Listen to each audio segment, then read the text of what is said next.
Hey guys, and welcome back to another video. It's the Urban Investor here, and today I want to talk about Ethereum and why I am buying at all-time highs relative to USD. Let's jump straight into it. Now jumping into coin market cap around about just before 12 p.m. UK time, we can see there's been some mad action. We saw Litecoin grow 80% to 100% around that range yesterday. Ripple jumping up 70 odd percent today, and Ethereum at a rather modest comparative to Litecoin and Ethereum at around about 28%, 29% currently. So as you guys know, we had that mad run yesterday with Litecoin. I've closed out my positions and now I'm looking to invest in other altcoins. Now, when I look at Litecoin, just briefly, it's currently sitting around 1.8 million sats. It's testing the new highs. We can see Litecoin go up all the way to 3 million maybe, or even come back down to 1 million. It's anyone's game at this stage. And for me, that's far too risky to get involved in. So I'm looking at something, as always, low comparative to Bitcoin in terms of Satoshis. And I think Ethereum fits the bill. So let's jump into why I think this is the case, despite it being around about 680 odd dollars here, touching almost $700. So if we look at CoinMarketCap and focus on just the Ethereum chart, we can see in terms of USD, it's shot up and breaking all-time highs. However, as I did a video previously, I want to focus on the Bitcoin comparative.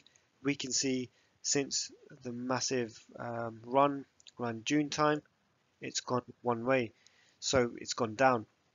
However, I think the good news is if I can get out my pen, it's sort of bottomed up around this level. Apologies for the nasty circle and the freestyle, but we can see it's bottomed out, which is great news because for me that means it's got a we're at the relative lows and it's got a potential launch pad.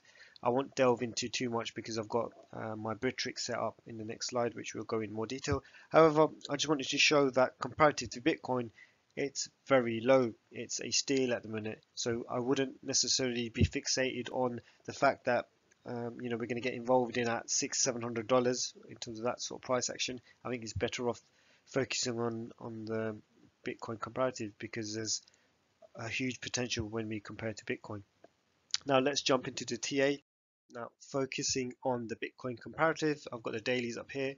We can see Ethereum has been dropping since mid-June, and I think we're at the relative lows. We can see the downside risk is minimal.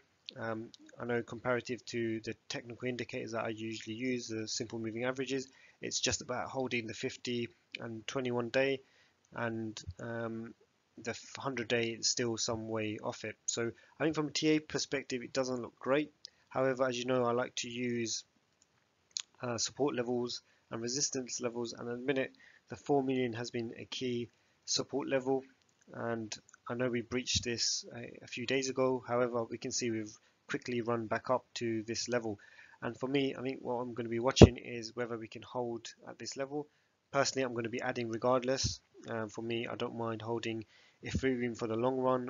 I think this is relatively low comparative to Bitcoin, albeit quite high from a USD point of view. However, I think for me, I like to use Bitcoin comparative because this is more of a comparative measure.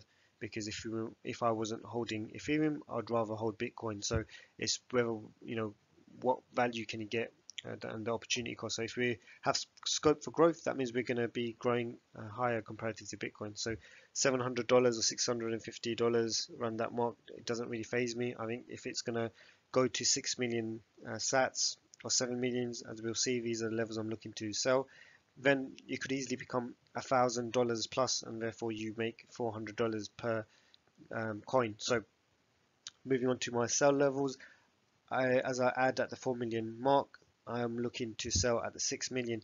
Now we've had it have almost 2 mini run-ups in November, and we can see it's sort of been rejected at 6 million. And for me, again, this is going to be another key resistance level. And if we do pass that, I think again the 7 million is going to be another key resistance. Look at September, how long it's held around about that level. So for me, I'm going to be adding at the 4 million and selling 50% of my portfolio around about 6 million mark. And if we do surpass that, I'm going to sell the remaining 50% at 7 million.